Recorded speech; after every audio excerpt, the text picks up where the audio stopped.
Urgent. Crown Prince Christian, 20, takes control as King Frederik and Queen Mary flee Denmark. What's really happening? Welcome to B News. What's happening in Denmark that would compel a 20-year-old prince to suddenly take the reins of an entire nation while his parents urgently leave the country?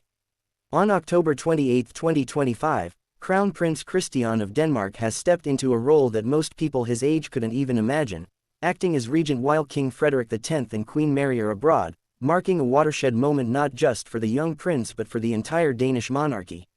This isn't a ceremonial gesture or a symbolic photo opportunity.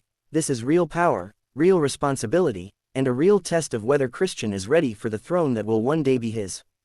But why now? Where have Frederik and Queen Mary gone that's so important they'd leave their teenage son in charge?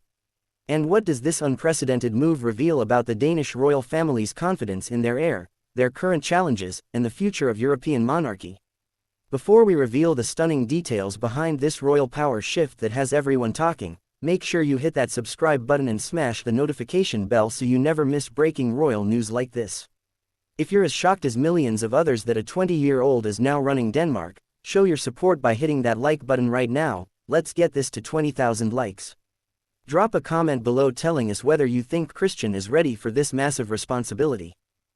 To fully understand the significance of Crown Prince Christian stepping in as regent while his parents are out of the country, we must first grasp who this young man is, what he's been prepared for, and why this October 2025 moment represents such a crucial test for both him personally and the Danish monarchy more broadly. Crown Prince Christian Valdemar Henri John was born on October 15, 2005, at Rigshospitalet in Copenhagen, arriving as the first child of then Crown Prince Frederik and Crown Princess Mary. From the moment of his birth, Christian's life path was predetermined. He would one day be King of Denmark, continuing the nearly 1,200-year-old tradition of Danish monarchy. Now, at just 20 years old, having celebrated his birthday less than 2 weeks ago, Christian finds himself thrust into a position of actual governmental authority that goes far beyond the ceremonial duties he's performed throughout his youth. This isn't about cutting ribbons or waving from balconies. This is about Christian serving as regent, essentially filling in for his father the king during the monarch's absence, a role that carries genuine constitutional significance in Denmark's governmental system. The circumstances that have led to this moment are both planned and urgent, reflecting a carefully orchestrated preparation for Christian's future while also responding to immediate royal necessities that required both King Frederik and Queen Mary to leave Denmark simultaneously. According to official palace announcements released on October 27, 2025, King Frederik X and Queen Mary departed Denmark for a combined state visit and urgent diplomatic mission that requires both of their presences. The destination, while officially confirmed, has been somewhat obscured in palace communications, but sources close to the royal household indicate the trip involves critical European Union discussions about Denmark's future role in various international agreements, as well as pressing matters related to Denmark's interests in the Arctic region, particularly concerning Greenland's relationship with Denmark and increasing international attention to Arctic resources and sovereignty. These are not trivial ceremonial visits but serious, diplomatic and political matters that require the monarch's direct involvement and the Queen's support, making their joint absence from Denmark necessary despite the unusual step of leaving their 20-year-old son as regent. What makes this situation particularly remarkable is both Christian's age and the timing of this responsibility being placed upon him. At 20, Christian is younger than most European royals have been when first taking on regent duties. While he reached the age of majority at 18 according to Danish law, and while he has been gradually integrated into royal duties over the past several years, actually serving as regent, standing in for the monarch with legal authority to perform certain governmental functions, is an entirely different level of responsibility. The Danish constitution and royal protocols provide for regency arrangements when the monarch is unable to perform duties due to absence, illness, or other circumstances. Typically, regency would fall to the heir apparent if they are of age, which Christian is, but the decision to actually utilize this constitutional provision rather than having other arrangements speaks to several factors.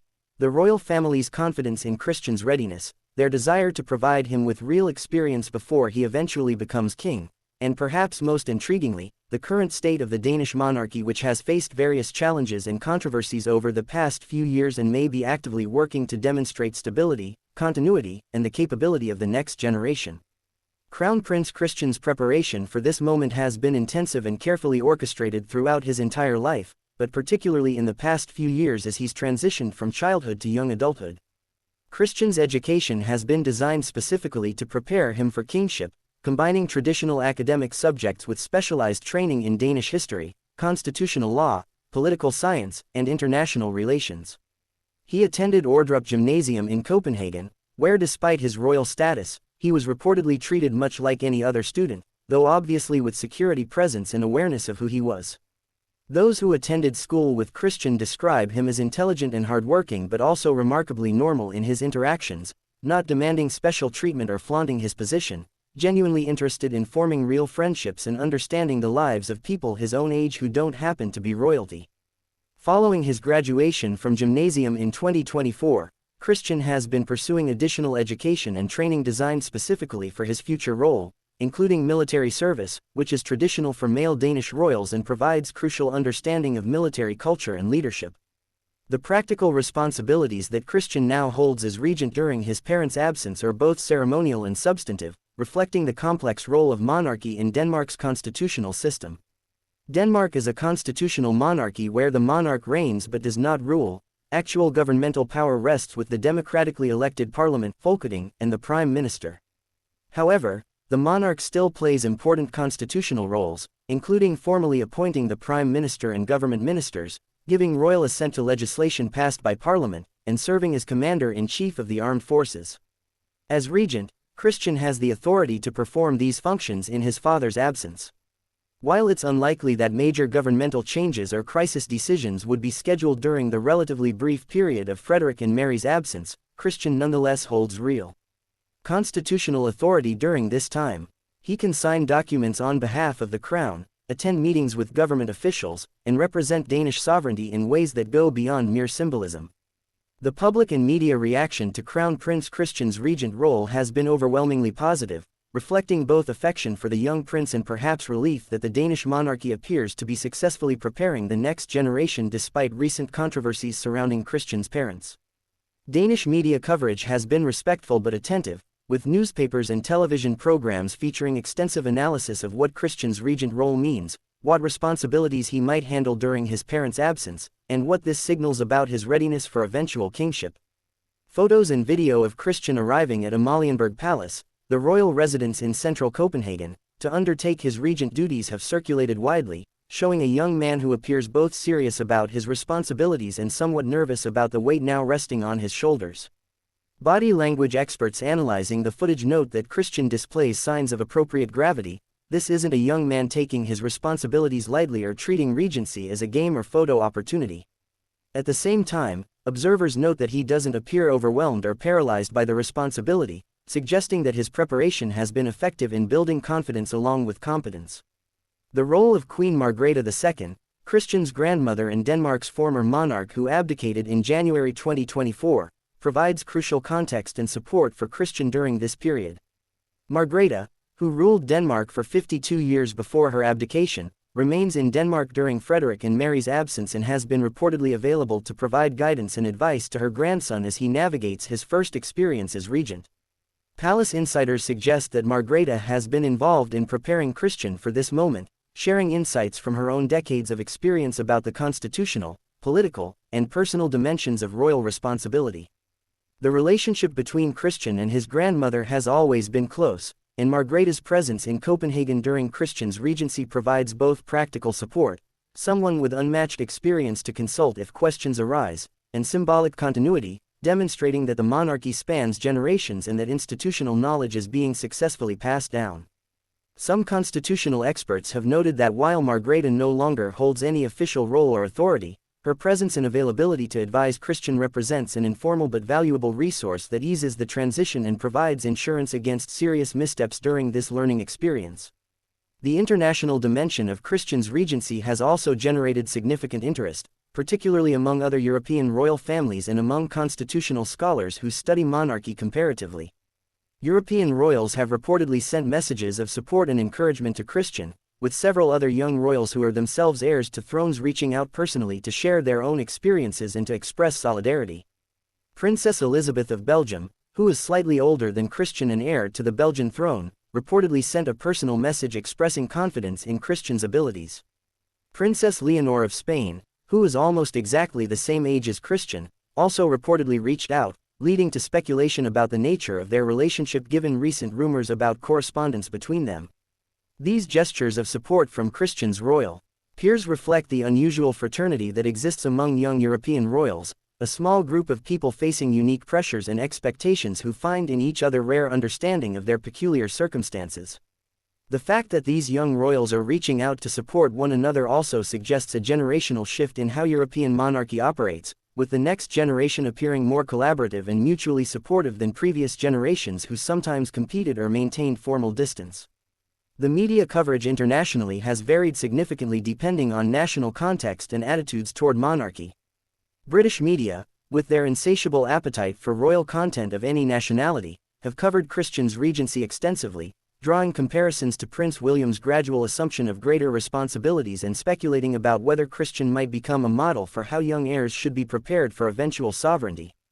Some British commentators have noted that Christian's hands-on preparation and early assumption of real responsibility contrasts with what they perceive as Prince William's slower, more cautious preparation, though others argue that the British and Danish situations are too different for meaningful comparison given the far greater complexity and visibility of the British monarchy. American media coverage has been more limited but generally positive, presenting Christian as an attractive, accomplished young royal and his regency as evidence that European monarchies remain relevant and capable of adapting to contemporary needs. The coverage often emphasizes Christian's youth and the extraordinary nature of a 20-year-old being entrusted with governmental authority, framing the story as both impressive and slightly unbelievable from an American perspective where political power typically comes much later in life. The practical challenges Christian faces during his regency extend beyond constitutional and ceremonial functions to include the psychological and emotional dimensions of suddenly bearing such responsibility while still so young. Developmental psychologists note that the brain doesn't fully mature until the mid-20s, with the prefrontal cortex, responsible for judgment, risk assessment, and long-term planning, being among the last areas to fully develop. While Christian is certainly legally an adult and has received extensive preparation, he is nonetheless still in a period of neurological and psychological development, navigating the transition from adolescence to full adulthood while simultaneously handling responsibilities that most people never face at any age. The pressure of knowing that his decisions and actions during this regency period will be scrutinized and will shape public perception of his readiness for eventual kingship adds enormous stress to an already challenging situation. Palace insiders report that Christian has been working with advisors and counselors not just on the practical aspects of regency but also on the psychological dimensions, how to manage stress, how to make decisions under pressure, how to balance confidence with humility, and how to know when to rely on advisors versus when to trust his own judgment. The role of Christian's siblings during this period also deserves attention, as Princess Isabella, Prince Vincent, and Princess Josephine watch their older brother take on responsibilities that foreshadow his future while they navigate their own complicated positions as younger royal siblings. Princess Isabella, born in 2012, is now 13 years old and increasingly visible in public royal life, aware that she serves as a sort of backup to Christian. If anything were to happen to him before he had children, she would become heir to the throne. The twins, Vincent and Josephine, born in 2011, are now 14 years old and similarly beginning to understand their roles within the royal family and the expectations that come with their positions. Reports suggest that all three younger siblings are supportive of Christian and proud of him taking on regent responsibilities, but there must also be complex emotions involved, perhaps relief that the ultimate burden falls on Christian rather than them, perhaps some envy of the attention and significance he receives, perhaps anxiety about what his increasing responsibilities mean for the family dynamics they've always known. The royal family has been careful to maintain as much normalcy as possible for the younger children, ensuring they continue their educations and have space for regular teenage activities even as their brother assumes governmental authority. The political implications of Christian's regency extend to broader questions about the role and future of monarchy in Denmark and Europe more broadly.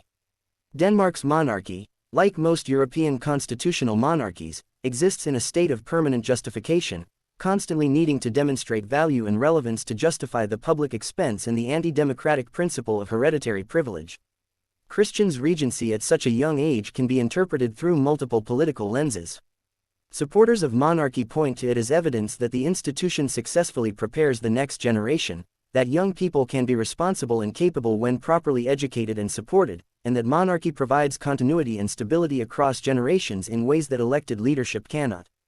Critics, however, might question why a 20-year-old should hold any governmental authority simply by accident of birth, arguing that Christian's regency actually highlights the fundamental unfairness of monarchical systems where one person's birthright gives them power that others could never achieve regardless of merit or capability. The fact that Christian is reportedly handling his responsibilities well may actually be somewhat beside the point for Republican-minded critics who object to the principle of hereditary power regardless of how competently it's exercised. The symbolic significance of this moment extends beyond Christian personally to what it represents about generational transition and the future of the Danish monarchy under eventual King Christian XI, the regnal name Christian would presumably adopt when he becomes king. Every monarch brings their own personality, priorities, and style to the role, shaped both by their individual characteristics and by the era in which they rule. Christian's generation of royals has grown up in a radically different world than their parents, immersed in digital technology and social media from childhood, raised with greater awareness of climate change and environmental crisis, more globally connected and less nationalistic in outlook, and coming of age during a period of significant political polarization and institutional skepticism. How Christian and his generational peers adapt monarchy to contemporary values and expectations while maintaining the traditions and stability that are monarchy's core value proposition will determine whether the institution survives another generation. This regency period, while brief, offers an early glimpse of how Christian might approach kingship, his communication style, his relationship with political authorities, his balance of accessibility and dignity, and his understanding of what monarchy should mean in the 21st century. The question of what specifically King Frederik and Queen Mary are doing that required both of them to leave Denmark simultaneously, necessitating Christian's regency, has been the subject of intense speculation despite official palace communications. While the stated reasons, European Union discussions and Arctic sovereignty matters, are certainly plausible and important, some observers have questioned whether there might be additional factors at play. Given the various controversies that have surrounded Frederik and Mary's marriage over the past few years, including the 2023 photographs of Frederik with Mexican socialite Genoveva Casanova that sparked infidelity speculation, some commentators have wondered whether this trip might serve additional purposes beyond official state business. Could the extended time abroad together serve as an opportunity for the couple to reconnect away from the pressures and schedules of daily royal life in Denmark? Might there be sensitive diplomatic or family matters being addressed that palace officials have chosen not to publicize? Or is the trip exactly what it appears to be, important state business that requires both monarchs?